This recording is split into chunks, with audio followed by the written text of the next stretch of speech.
address punong-puno. Saan, kapatid na Ramil? Diyan sa Apalit. Opo.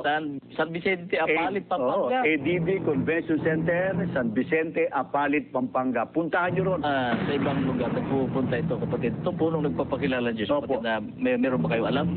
Balita natin, kapatid na Ramil, ito confirm Oo. Nagpupunta ito dyan sa Libertad. Libertad, Pasay? Pasay.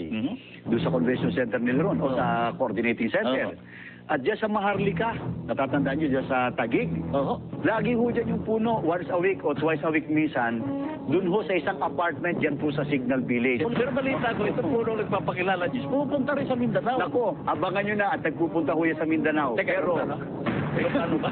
Pero hindi aeroplano barko.